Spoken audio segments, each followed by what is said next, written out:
You're listening to TFM. Want to join in the conversation and share your thoughts on this episode? Join the Babel Conference, our listeners' discussion group on Facebook. Just type BABEL into the Facebook search field, and we'll look forward to seeing you there.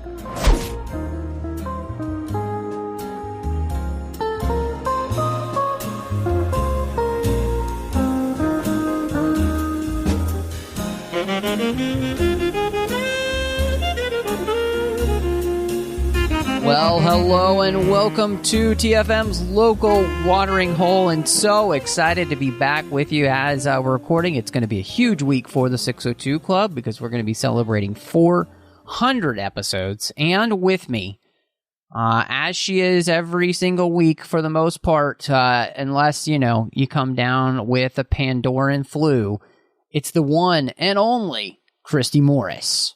Hello. I'm here. I'm so glad to be here today. You forgot to fill out your paperwork. Exactly. I'm Roz today. Oh, man. Oh, but classic. Yes, just getting over the Pandoran flu and feeling much better finally, and glad to be back to talk about this movie. Yeah, absolutely. This is going to be a fun one.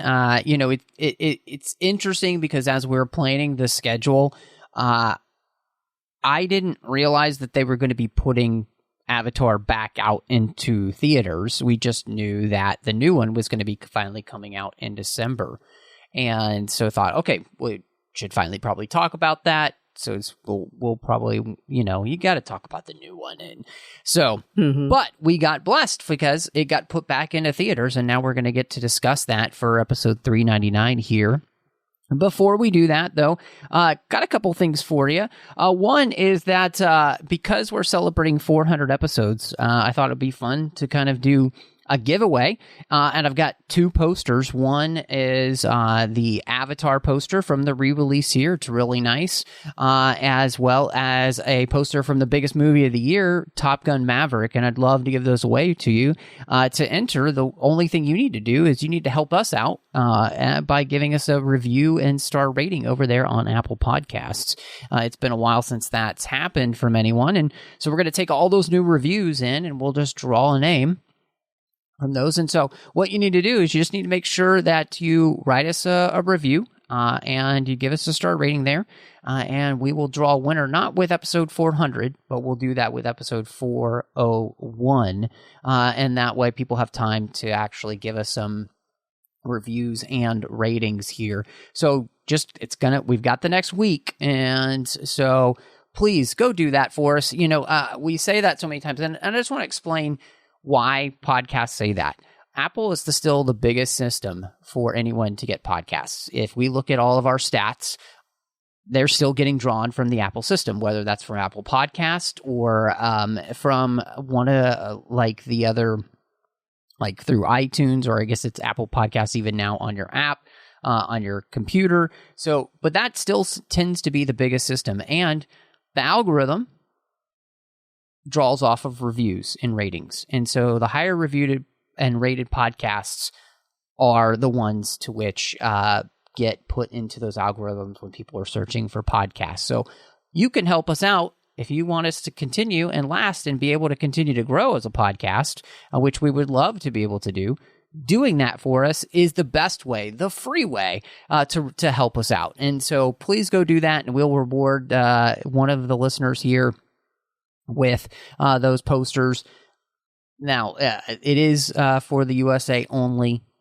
International shipping and all is just too much. And it's not easy to check the international system for Apple. Anyway, all that said, help us out. We really love to be able to continue to grow, and we also love to reward you as a listener. So please do that for us. You could also help us out some other ways. If you're listening to the podcast, please do follow us on Twitter at the 602 Club. You can also follow us on Instagram at the 602 Club TFM. It's also a great way to help us grow the show by sharing us through social media and with your friends, because word of mouth is the best way to grow podcasts. So tell your friends about us in all of those ways. And of course, you can also find us on Facebook at facebook.com/TrekFM with the entire network. There's the listeners-only discussion group you can join called the Babel Conference if you want to talk to listeners from all over the world about what we're doing.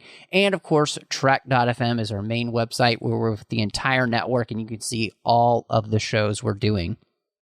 Last but not least, if you love the network, you love the show, the 602 Club, and you want to make sure that keeps coming to you, the best way to do that is to go to patreon.com/TrekFM and support us. We are actually below the level we need to be at to make this run every single week. And so we need your help. Go to patreon.com/TrekFM and see how you can help us and be part of our team and make sure that all of these podcasts keep coming to you. So all of that said, Christy, obviously this, for the longest time, had been the biggest movie of all time. It's been eclipsed now, but I'm really interested to kind of just hear about, because when Avatar came out, it was something that really just blew up. And it became this phenomenon, which is one of the things that helped lead it to be the biggest movie of all time. So, what was your first time like seeing this movie, and how did you respond to it back in the day? So I was trying to remember where I was in life that year, and actually I was in the middle of changing schools in college. And little did I know, a year after I would meet the love of my life at my new college. But I digress. So I was kind of busy in 2009, but I do remember going to see this in the theater, and I will say being a little hesitant because I remember it was always pumped up as this larger-than-life thing in all of the marketing of it's James Cameron's Avatar, you know, which sounds like it's his specific Avatar, but anyway. And just thinking, okay, give me a break. It's a little much for something that's completely new. It's not like it's Star Wars. You know what I mean? It had that feel that they were trying to convince you that it's that epic. You have to go see his masterpiece. So I was very skeptical at first about whether or not I would even like it. But I definitely did see it in the theater and did like it. So, you know, I mean, I was surprised. Yeah. Yeah. You know, I find that it's really interesting. And I'm just making sure, doing some research, and at least right now, I'm looking at this list, and so anybody can tell me I'm wrong because they did some other research, but at least right now, according to the 50 highest grossing movies on Rotten Tomatoes, as of 8/12/22, Avatar is still number one. So I thought that it had been eclipsed by Endgame. But apparently I was wrong. So, and, you know, again, I'm sure somebody will tell me I'm wrong if I am. So, but I think that is really interesting. You know, we have talked about, and of course now I'm looking at IMDb, and they are saying that Avengers Endgame is number one. But I think Avatar, now that it's been out again, it's made money again, so that may have put it over the top. So anyway, they're jostling for position. So anyway, that's not important. No, I think, you know, James Cameron, obviously he did Aliens, he did Titanic, he did Terminator 2, and, you know, he was somebody who was known for these massive epic movies, and, you know, had a talent, obviously, for creating films off of what other people had done and maybe even making them better. I don't think anybody argues that Terminator is better than Terminator 2. And a lot of people consider Aliens to be better than Alien. And me so, included. You know, exactly. So, I mean, and of course, people loved Titanic when it came out. It was another movie that had just gone on and on and on as their heart like your did. heart. Exactly. And was one of the highest grossing movies, was the highest grossing movie for the longest time, until, you know, Avatar came out. And so, you know, I think it's, it's one of those things where I can totally understand how you're feeling. Especially for myself,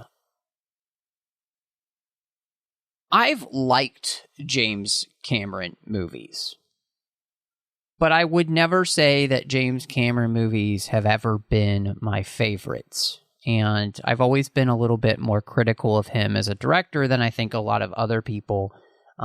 And personally, it's for me, I've never connected with his films as much on a character level as I have other movies. And for me personally, character stories and those kind of things are really the most important thing. So I remember seeing this in the theater when it came out. The most memorable time is I was dating a girl and we got to the theater late. And this is before, obviously way before you reserved your seat. And we were sitting on like the front row at an IMAX 3D screening on the side. It was awful. I had seen it before that in IMAX 3D. And, I think it was a different experience then when you're sitting at a good seat and everything. And so, for me, my first time though, this is one of the things that made this, I think, such the kind of a phenomenon is one, 3D had really just kind of come into its own again. And this movie hit at the exact right time. So Cameron definitely was a part of like pioneering 3D again for a second time. And it was everything that you needed a 3D movie to be to capture the audience. And I guess one of the questions I wanted to ask you is, seeing it then and seeing it now, do you think that this is a movie that just works better in the theater than it does at home, especially seeing it in 3D? Yes. Okay. I think because it is designed to be so expansive for the world building that, yeah, you can watch it anywhere and it's still a good, respectable movie, but to make the most of your viewing experience, this is really the kind of movie that's made for IMAX 3D or at least the theater. Mm-hmm. Yeah. Would you agree with that? I think there really is something to that. I think there really is. In all honesty, this is not a movie, as we talked about our first time. I haven't seen this movie since the theater. It's not a movie that I've ever watched at home. And I do think that first experience and the experience in the theater, this really feels like a movie that was made for the movies. It's as much as it kind of reminds me, it's as much as I enjoy watching a Star Wars movie at home, there's something about seeing it on the big screen that just makes it a completely different experience, and I think Cameron, and I'll give him credit, like Lucas, he has the ability of creating these movies that just are made for seeing it in the most expansive screen possible, to really draw you into the experience. As much as I love the movie Dune that came out last year, I think that movie it was made for the theater. Oh yeah. I love watching it at home. I think it's great and all that, but I would much rather, see it on the big screen. Well, and like after I saw that, I told someone it was like an experience more than seeing a movie. Yeah. So you went to the Avatar experience, not just to see the Avatar movie. Yeah. No, I agree. So for us being back in Pandora, obviously, this movie was something incredibly groundbreaking, and one of the ways was it's 3D. And Cameron had created his own system with 3D, and the system used 2 high-def cameras in a single body to create the depth perception. So not only was he doing a 3D movie, but he was creating technology to which allowed that 3D movie to feel more real than just like a post-conversion 3D. So he was literally shooting in a format that would allow that 3D to be real. And I think, you know, that's one of the reasons that this movie became such a phenomenon in the theater back then, was because he was doing something that nobody else had done before, and almost like legitimizing needing to see this in 3D, because I don't think the movie is quite the same seeing it without the 3D. I mean, it's incredible technology. You definitely feel completely immersed in this film in 3D, and seeing it again, I was surprised about how I was never pulled out, because there was never a shot that just didn't feel right. Everything looks and feels perfect when it comes to the 3D of this movie.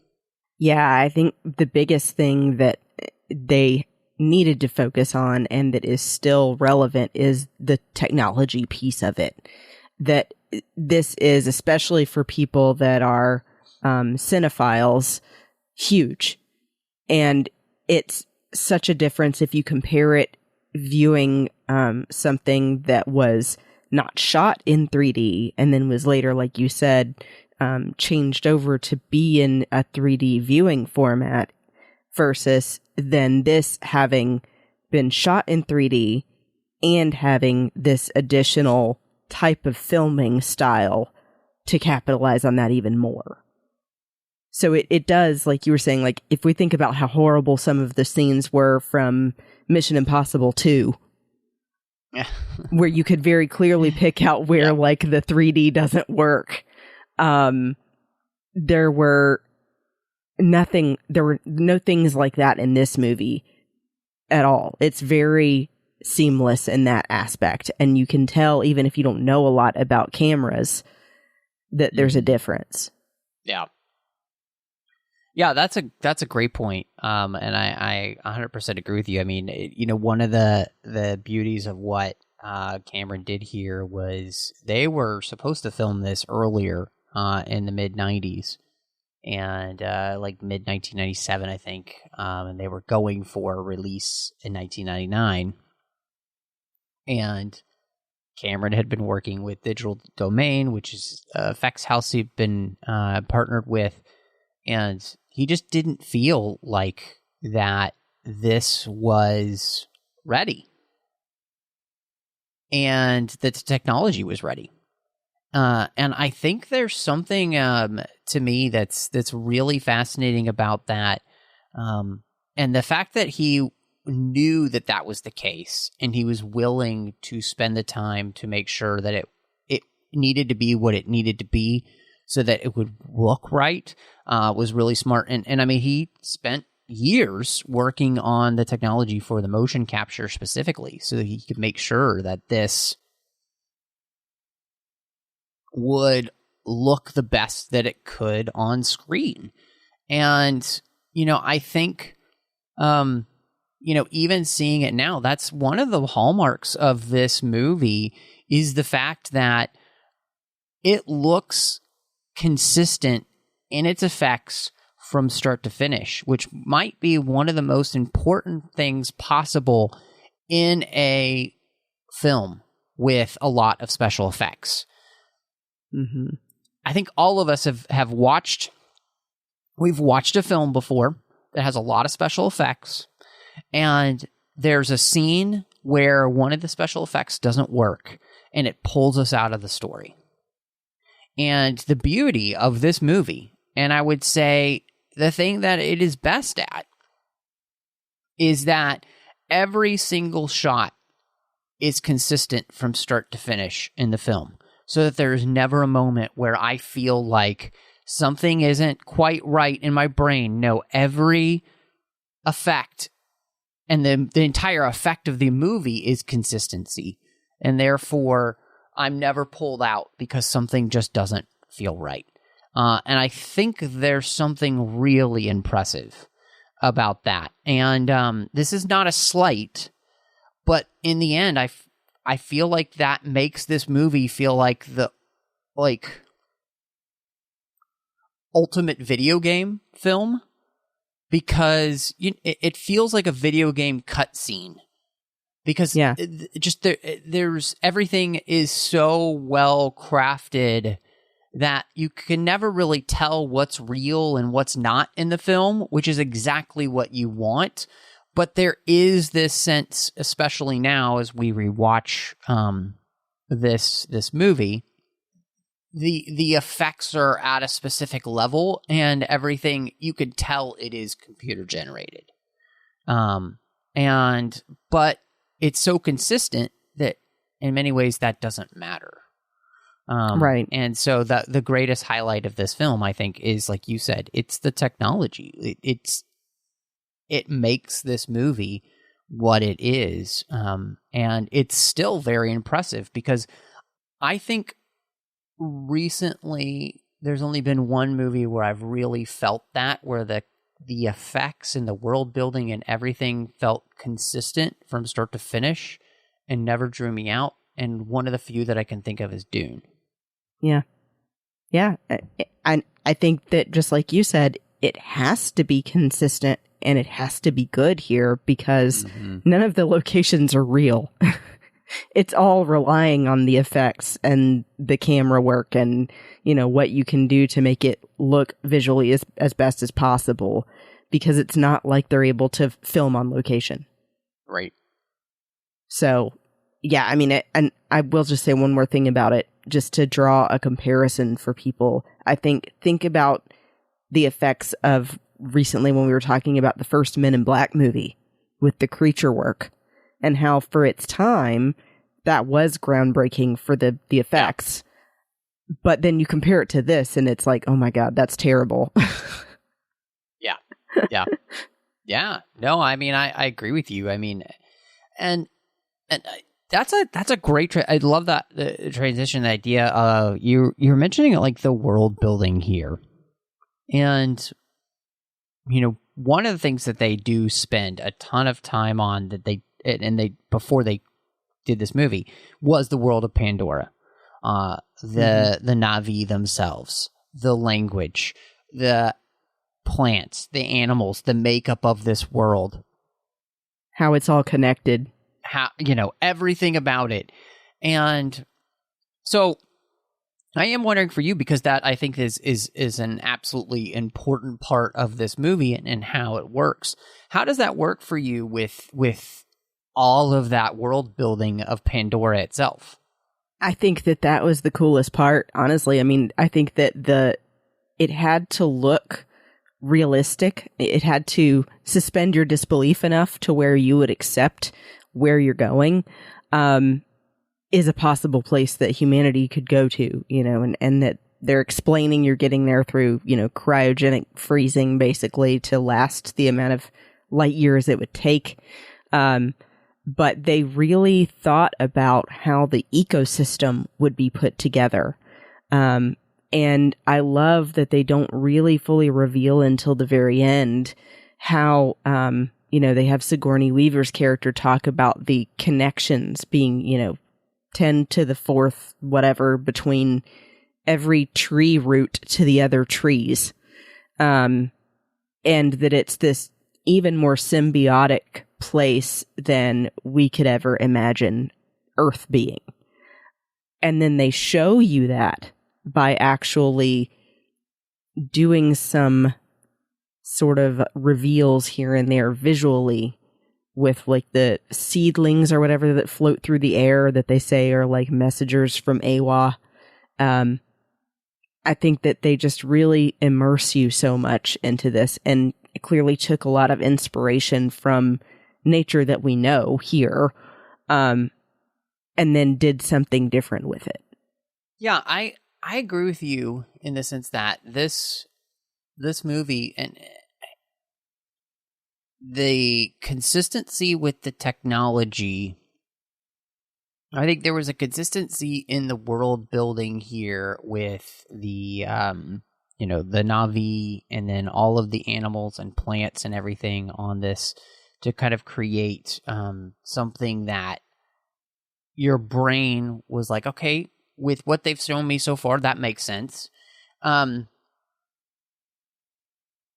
think the only is I was watching the movie and I'm just kind of thinking critically. The one thing to me that didn't quite make sense really was like the floating mountains. Still, I don't get how that's possible, and how the way that, like, I just don't get it, and they didn't.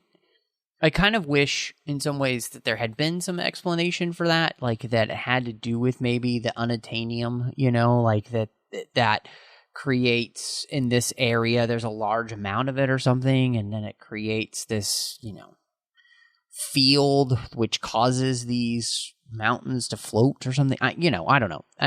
Right, something's off with the gravity of this planet, and that's why these rocks floated up. I mean, they talk about that this area makes the sensors on the ship and everything and flying it difficult, and then it go kind of crazy or whatever. Mm-hmm. But yeah, it just felt a little bit strange to me, that part. But otherwise, they definitely thought out of consistency in, how the animals basically have 2 front legs on each side, and then just one hind leg on each side, so there was a consistency there, and a look of the life on this planet like that. That was really interesting. And that they all have the ability to bond. Remember, that's how they fly the creatures. They have to like connect with them with their hair somehow. Yeah, which is also, I mean, we don't need to talk about it, but that's a really interesting question of how that works, in the sense that they also use that as like a bonding tool when they're, wink, mating. wink, bonding. Yeah. So anyway, we don't need to get into that, but we'll let other people get into that on another podcast. But yeah, so again, the world building here I think is really consistent.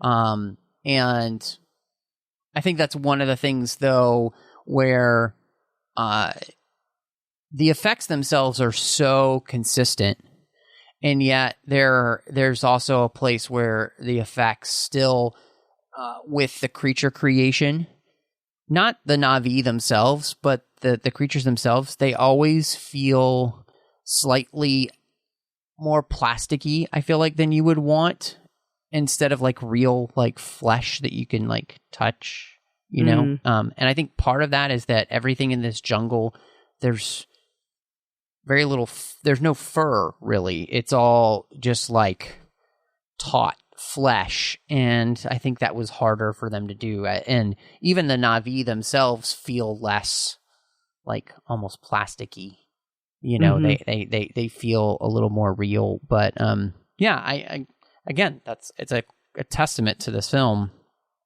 that they had spent so much time to try and figure out, okay, how do we create a world?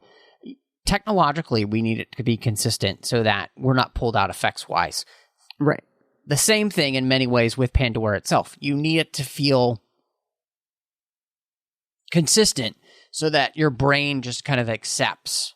And that's a really important thing. I mean, I think Cameron is well aware of that. You need that for people to be able to plug into a universe and just go with it. It's what makes some universes successful that people watch and others not, People felt like they could plug into the world of Star Wars even though they'd never seen anything like that before. Why? There was enough in there that connected with a part of their brain that could then just like do the work for it without them actually thinking about it. It just was a subconscious thing. So, and Cameron was very important. I mean, this is very important to him. So, so we mentioned at the beginning, and I kind of mentioned one of the things that for me, Cameron has always struggled with, honestly, I feel like, with characterization and characters. And so with the cast here, this is a movie that relies heavily on marrying, obviously, technology with performance. So our main character here is Sam Worthington, who plays Jake Scully, who is basically roped into a mission that he wasn't supposed to be on because his brother died. His twin brother. His twin brother, yeah. And he can, be a part of this project still because of the genetic makeup of him being a twin. And what did you think of his performance? Because in many ways, I do feel like he's, in many ways, the most important character for us to really be able to, if we're not connecting with him, this movie's not going to work. Yeah, it's interesting. He makes me immediately kind of think more of Mark Wahlberg a little bit. Interesting. With the way that he speaks and his like demeanor and stuff of kind of being like the tough guy, maybe a little bit more of like the bad boy kind of character where he, he doesn't immediately follow the rules. He's kind of always going to be the rogue. But his accent naturally in the film was just kind of weird. Like I couldn't figure out if he's like from Boston or what that accent is, but it's interesting. And sometimes that kind of distracted me from his acting. But I do think you're right that it had to work for this to work because he is the most prominent character in the whole movie. And that they still made a good choice because I think you couldn't necessarily use someone that was super established. He's not of the level of like a Brad Pitt or something. So it was nice to go with someone a little less known for this role and see how they do and actually watch him blossom in the role. And I mean, I do think for the most part he was very good, and I like especially they show the change in him from being a guy that initially is there on behalf of the military more than anyone else and is feeding information back to sort of the villains of the film, and then eventually has a change of heart and becomes their enemy and an ardent supporter of what they're trying to do there on a research basis. Yeah, I mean, I think, one of the things that Worthington has to portray is the change from selfish to selfless, which obviously we've talked a million times about, and it's one of the most basic storylines, right? But legitimately, at the beginning of the film, especially when he even learns what exactly the military wants from him here, is he doesn't care about the Na'vi. He doesn't care about this planet. What he cares about is the fact that they're going to give him this thing that he thinks he wants, which is his legs back. Yeah. Because, and there's so much you could talk about in all honesty, about, the way he's treated and he can't get his legs back because of the military just not taking care of him the way it should. The legitimacy of the way that, military takes care of its veterans and everything is super important and all. And here, he's not taken care of. He's not given the highest treatment because of the cost, basically, to them. And so in the end, he has to go from a character who doesn't care about the cost his legs will cost others to being a character who's willing to give up that promise for the possibility that he might not only not get his legs, but he could die. Yeah. Right. And, that's a really key story to be able to get across. And I think Sam Worthington does a decent job of that. And I think the movie allows him to be able to portray that well enough, which is important. I don't think his performance is riveting or anything, but I think it's enough to get the job done, which is important. And I think part of the reason that he's able to accomplish it actually has nothing to do with him. I think it's because he's surrounded by this especially when everybody first saw this movie, something you've never seen before. And you're not necessarily paying attention to him. And I, as much as you would be, is if this was a quote unquote smaller story. And maybe that's one of the things that I guess, with me rewatching the film again, that I'm struck by is that now that I'm not bowled over at all by the technology, after that's gone, what else is there here for the movie? And, then you start to look at performances and story and all of that. And, I think maybe that's where the movie, maybe it doesn't hold up as well as it needs to, because, after the facade is taken away, what are you left with? And yet, on the other side, his partner in crime in this, Zoe Saldana, playing Natiri, I don't know. This might be one of the best performances I've ever seen her give. She's not necessarily one of my favorite actresses, and I've been critical of some of her roles in the past, when I've seen her in other things, especially wanting more from her in something like Guardians.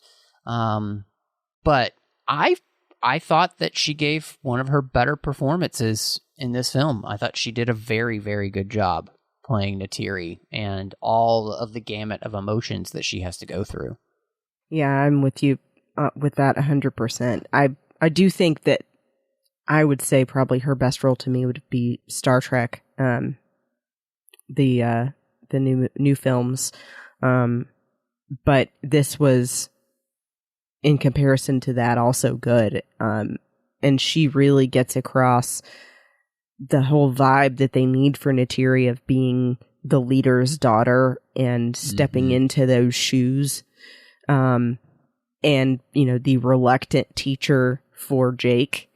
And then learning to trust him and to let in humankind to their world and end up becoming one of their people. I think that she really gets across, especially in the scenes, the sadness and immense pain that she feels through, the destroying of the tree and her father dying and trying to figure out where to go from there. So, yeah, I was really impressed with her especially. And I think that you needed, above all, her and Sam Worthington to work well off of each other as well for the character piece of this to work. Yeah, no, I agree with you. I think they both do serviceable jobs to make this story work. And I think the rest of the cast, I don't know what else we could say about like Sigourney Weaver and everybody. And in all honesty, though, I think the rest of the cast, when I look at them, all of them fit so well within to who their characters are supposed to be in this movie that they're not necessarily having to necessarily work very hard to get there. I think each one of them, we've seen them play roles like this in some way, shape, or form. I think maybe the biggest standout to me is honestly Ribisi, who, plays this despicable character. And he's just so good at it. He's so delicious at it, like that he truly is somebody who's bought into the lie that it doesn't matter what he does. It doesn't matter what he does here because these people aren't important. They're just savages, and it doesn't like he's told that lie to himself enough times that he truly just doesn't care. And I think he does a really good job with that. And you just him, and then of course, like Stephen Lang playing the Colonel, like they're just people who play the role of somebody you hate. Awesome, So Yeah. I will say the only detriment story-wise to this movie to me is that the storyline as far as having the general that will go to any means to accomplish the ends he's been ordered is not an original storyline. You know, I'm going down if it's the last thing I do, you know. So that hurts it a little bit for me. Mm-hmm. Because we've seen that a million times in movies that have anything to do with, you know, military takeover. Mm-hmm.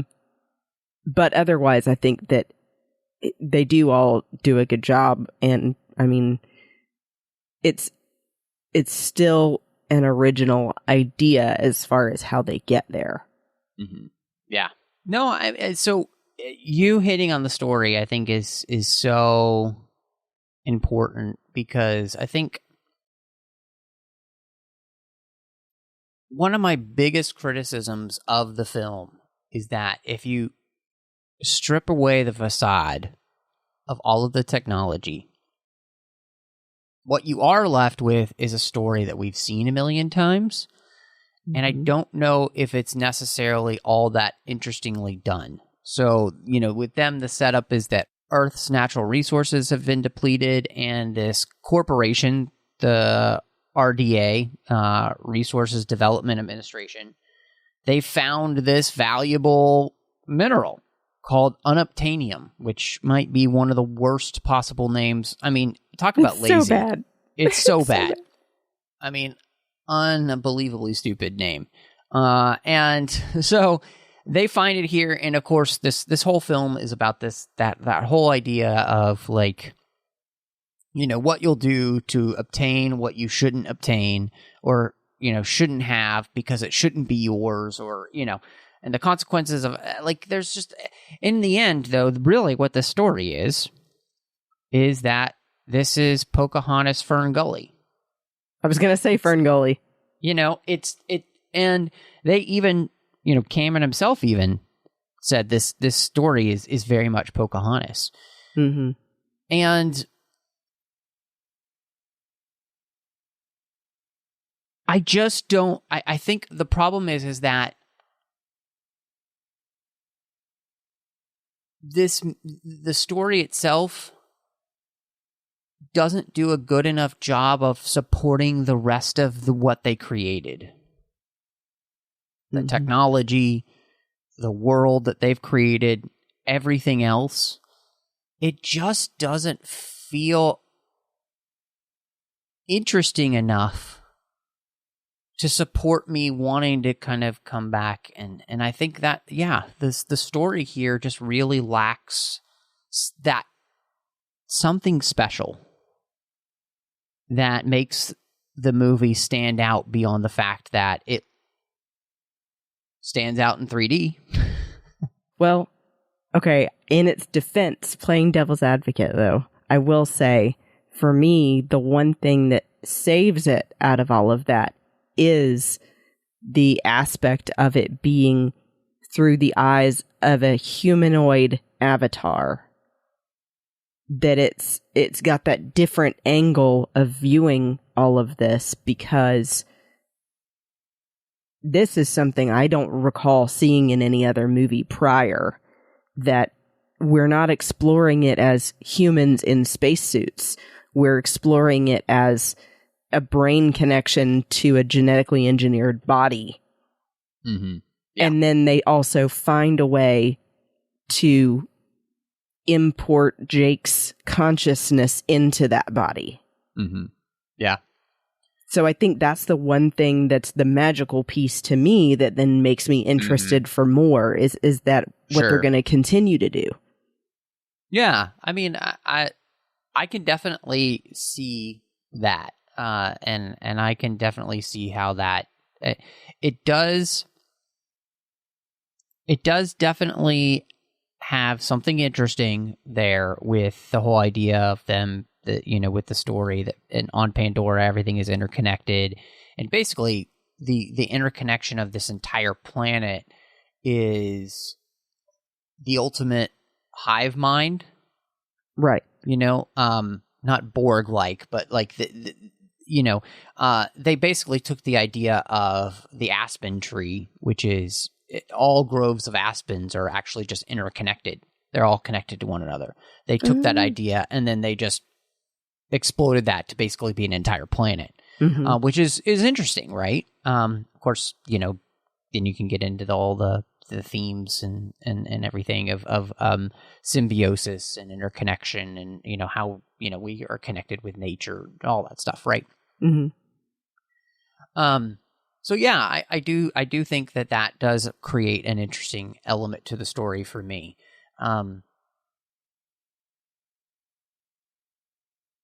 I will say for myself, it's not enough story wise.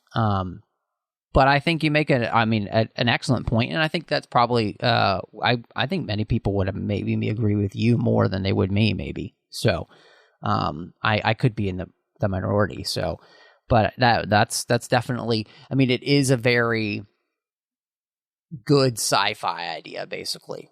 So yeah, that is one thing I think that Cameron and the movie do add.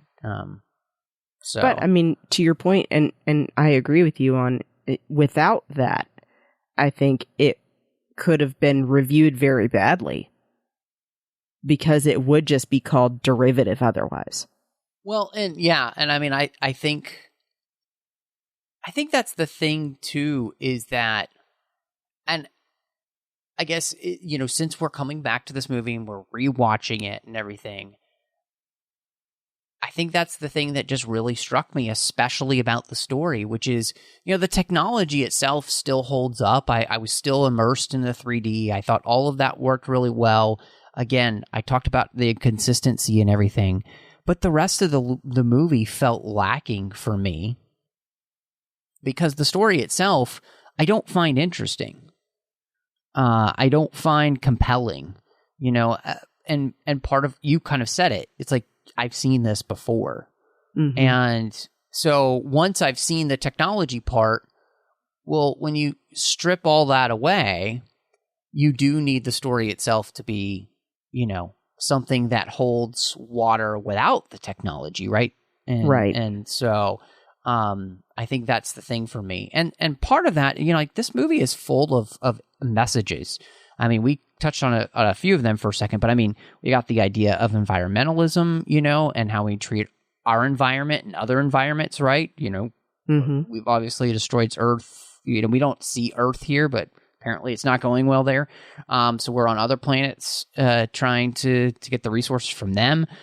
We have obviously the idea of othering, of like, well, we call them savages or whatever, so we can just get away with doing what we want to them, so we can take the resources from them.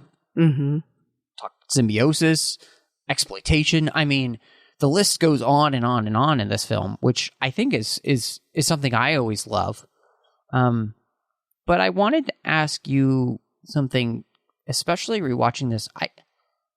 I felt like there's no subtlety in this movie, and that really bothers me because as much as I love good thematic elements, I don't like preachiness. Did that come across to you at all? Yes. I'm glad that you brought that up because it's not to say that obviously you and I don't feel that some degree of environmental protection is important. Yeah. It's just that it can come across a lot of times in this movie as really hitting you over the head with how important that is. And you're just going, I get it. Stop beating a dead horse. I know. Because they bring it up in so many different ways, the same topic of the environmentalism piece of it. And of, that this is really, it feels like almost an advertisement for Save the Rainforests, because they're trying to show you, how to appreciate the little things, and that the benefits you might gain from mining them are not worth it, instead to just appreciate what you have and take better care of it and find a way to work in symbiosis with it instead. But that ignores the fact that civilizations also have needs that may not be met with that approach. So maybe the way they were going about the mining wasn't the right way, obviously, but there could have been an in-between solution. You get what I mean? Yeah. Well, and exactly. And because, one of the problems of the film is that, and what we see is that, humans come in, we find this thing that we need there, and then we try to give the people of that planet all the things we think that they need. Right. To impress them and get their Right. trust. Except they don't want or need anything that we want. And so instead of doing what Jake does, which is to legitimately get in there, live with them, understand what they value, why they value it, and all of that, is the very thing that it takes to have like a good society in general, right? Mm-hmm. And there's one message in here which I think is great, and it is not necessarily, to me, it wasn't as preachy as all the other messages, which is, if you really want to understand somebody, the best way to do that is to spend time with them, to live with them, and work to understand them. And Right. I think, that's what we get, happening there with Jake. And it's obviously what turns him around, in the sense that he doesn't go native. He just can understand the world from their point of view. And that's the thing here is just, I think we see the problems in our world have come to the point where people are no longer willing to listen to each other's point of view, because they just immediately see each other as others. Right. Instead of the symbiosis of, we're all in this together, right? Or individuality. Yeah. So, yeah, I just like, I wish that the movie had found a way to be more subtle. And I do think that that's a part of the storytelling here too, is that the messages are akin to the fact that the story is quite basic and something we've seen many, many times. And I feel like if you want to tell this story, you need to tell the story in a way that goes above and beyond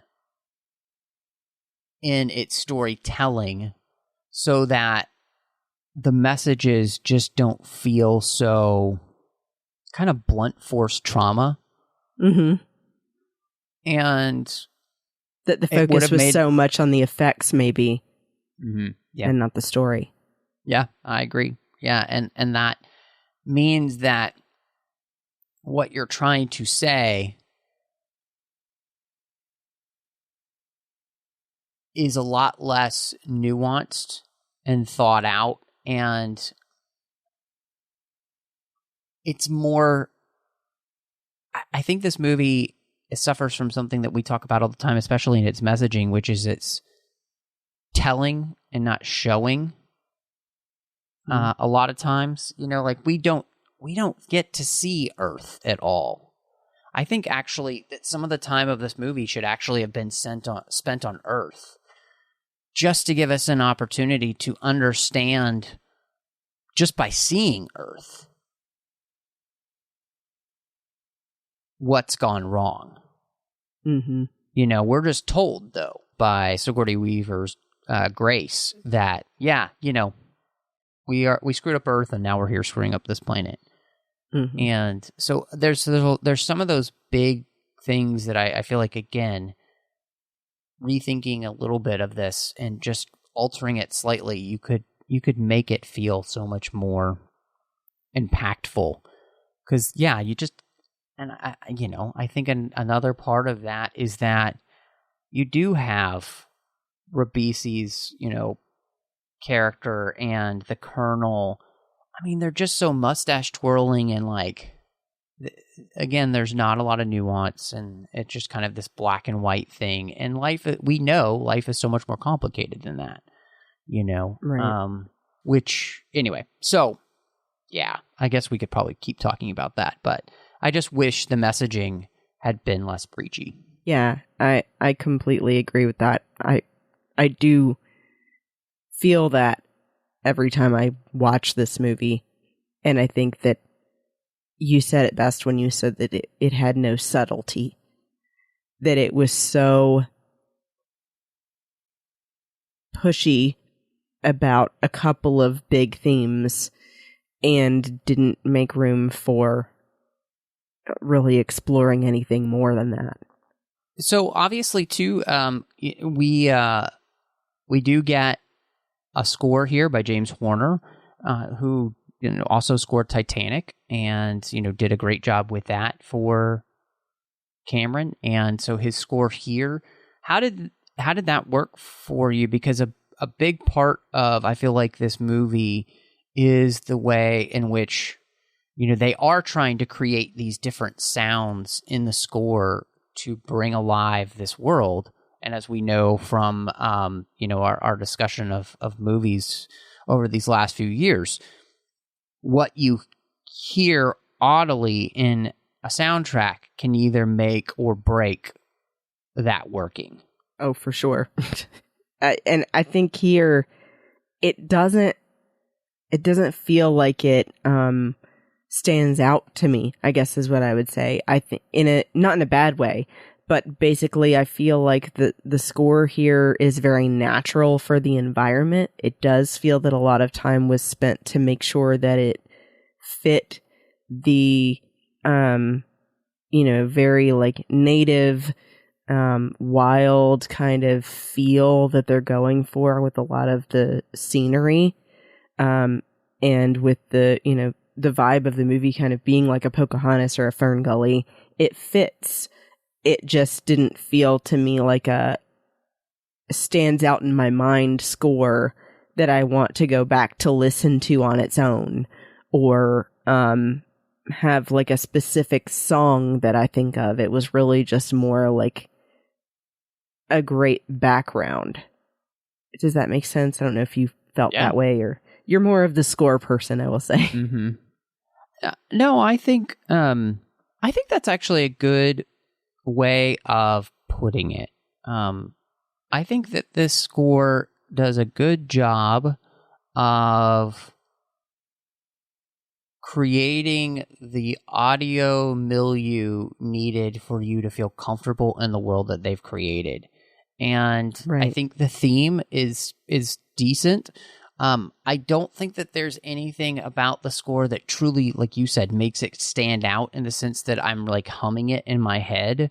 Last night, my wife and I had friends over to watch Fellowship of the Ring for one of their this other couple, and it was her first time to see The Lord of the Rings.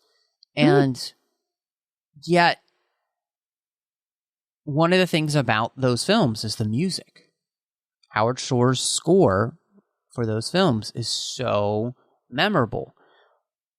It's not only memorable for the heroes, but it's also memorable for different parts of the world that he creates. With the hobbits, with the Fellowship itself, with the elves, with evil in that world.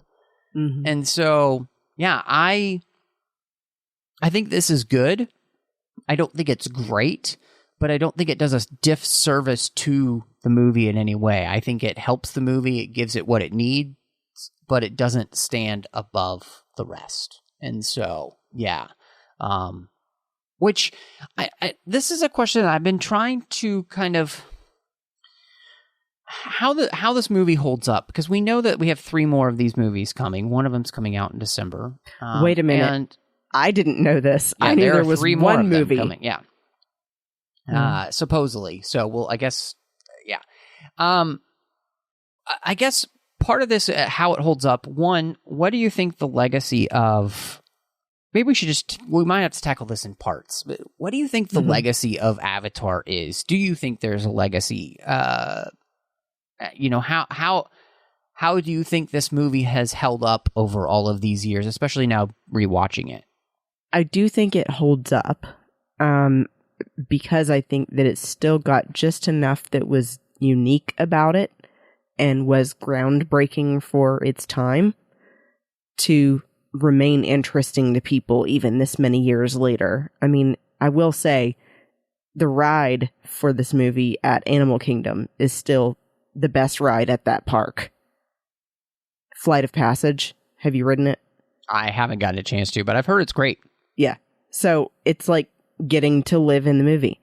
And so for all of those reasons, I think that it's something that does still hold up and it will continue to be something people revisit. But as far as doing 3 more movies, I think they're being too overly ambitious. I thought that the idea of doing a sequel was a good idea just because I am curious this many years later where in that story we would be at this point, where they're going to bring us back in, if they're going to be continuing to put humanity into new genetically engineered Na'vi bodies, or if they're going to live on the same planet in symbiosis with each other and only do that on occasion. So I did have some questions like that, but I think that trying to make it into a saga and have 4 movies is too much. Mm-hmm. Because I just don't see where else they could go after one sequel. Yeah. I don't know.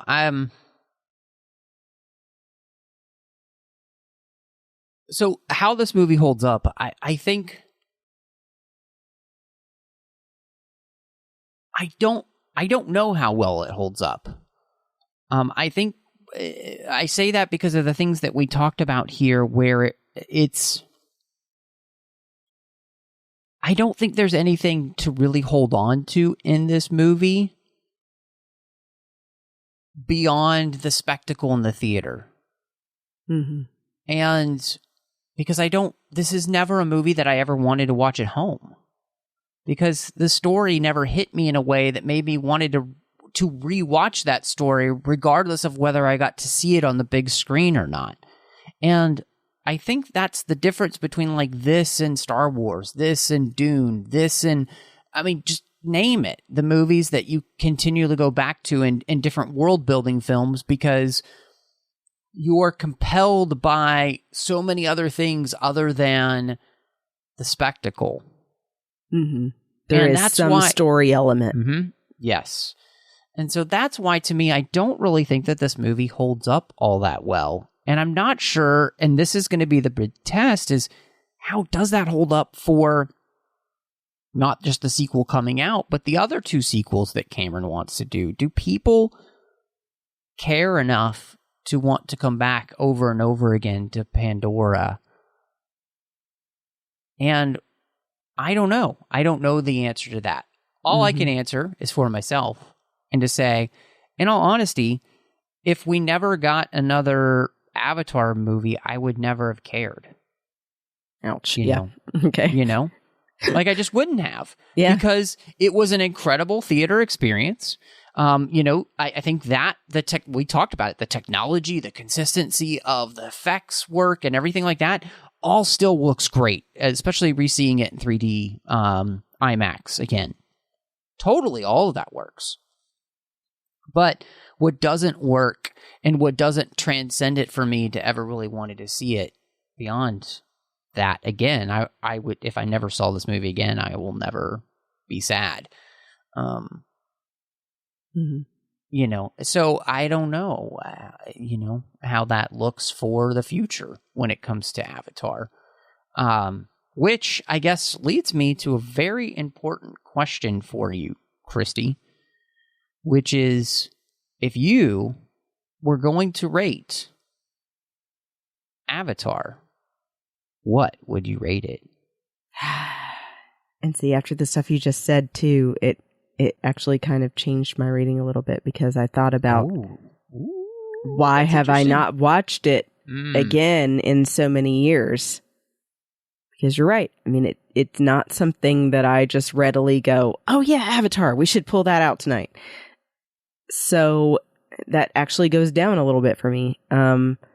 So I will say purely because of that, and then also just like we mentioned, both of us, even though I defend the use of the Avatar bodies being the one thing that really makes it better for me and makes it different, I still think that it ends up being a 3 out of 5 stars for me, because it just is mostly spectacle.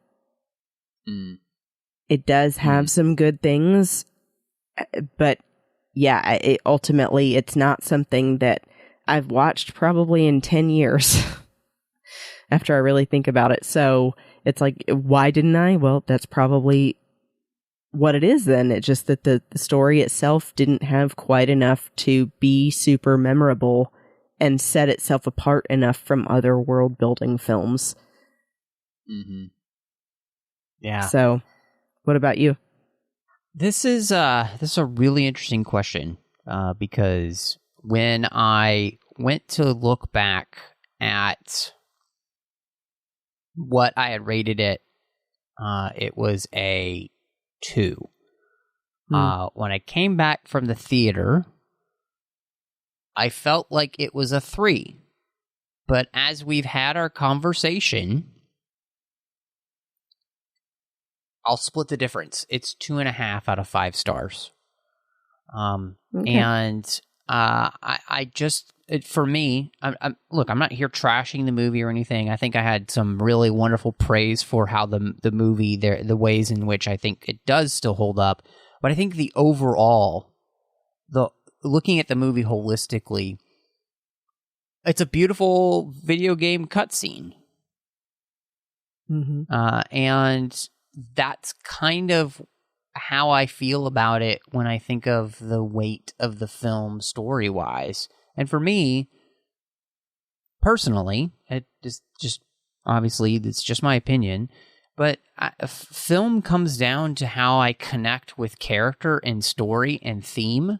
Those are the 3 most important things to me. And that's where this movie doesn't live up for me, and therefore it just doesn't give me what I want. And so, yeah, I am super fascinated the fact that Cameron wants to do more of these films. We've got The Way of Water coming out in December, and I will be very interested to see what that's actually like as we move into that in December. But Christy, before we get out of here, it's that time of the show for some recommendations. So what would you like to recommend to everybody this week? Well, I'm not sure if I recommended it already or not, but since I don't think I did, I am actually going to recommend that people check out a new show. It's a limited series on Hulu called Candy that is starring Jessica Biel, and it is a dramatic retelling of an actual murder story about a woman that seemed to be the average, super involved housewife, church-going, friend to all neighbor, and then ended up sleeping with her neighbor's husband and killing his wife. And the thing that makes it so fascinating, if you're into serial killer documentaries and dramas and things like that, is that she actually was never charged. In real life, the woman literally got away with murder. Wow. Because they claimed it was self-defense. Oh my gosh, that's crazy. Yeah. So, anyway, but Jessica Biel does a fantastic job of playing the titular character and doing a retelling kind of those events. And I think they just came out with like the last episode of the series, or the last 2. And and it's really good. And then, got me down the rabbit hole of digging up all the actual history about it. So, anyway, Wow.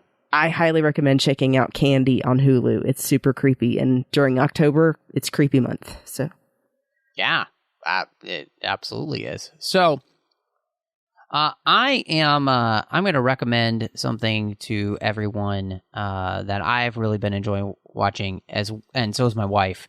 We've been watching a show called Welcome to Wrexham, which is the story Rob McElhenney, as well as Ryan Reynolds, buying a football club in Wales called Wrexham, which they actually play at the world's oldest still used stadium in Wales.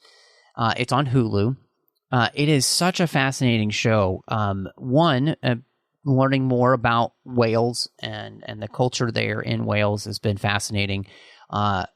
If you have any interest at all in football, aka soccer, and understanding what it means to actually try and own a team, that part is fascinating. I mean, just the ins and outs of that.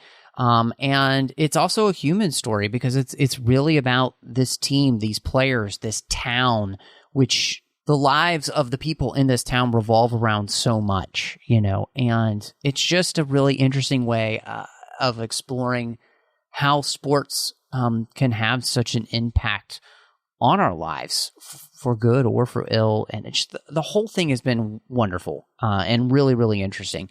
It's like I would say, a real life version of Ted Lasso in some ways.